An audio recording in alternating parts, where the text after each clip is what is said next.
25 à 30 millions d'habitants, c'est dans cet intervalle qu'est estimée la population du Cameroun à ce jour.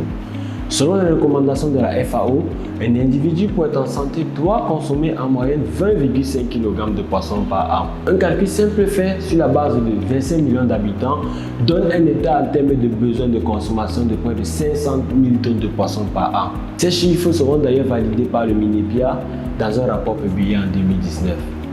La pollution locale, composée en grande partie par les pêches artisanales, maritimes et industrielles, est estimée à près de 286 764 tonnes de poissons par an. L'aquaculture ne représente que 5% de celle-ci. Cette situation crée un déficit énorme qui va être comblé par les importations.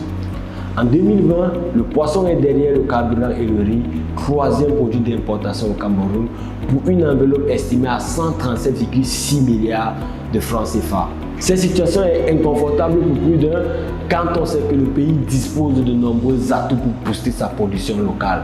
Un réseau hydraulique de près de 400 000 hectares d'eau douce, une côte de près de 400 000 km. Cette situation géographique nous confère des atouts énormes à la production de nombreuses espèces de poissons. Le Cameroun dispose donc d'un fort potentiel à la pratique de l'aquaculture, mais cependant, ce secteur tarde encore à démarrer pour permettre de combler le besoin national. Que fait l'État face à cette situation? Je vous répondrai certainement dans une prochaine vidéo. Je m'appelle Jeff T. Jospin, directeur de Go Africa.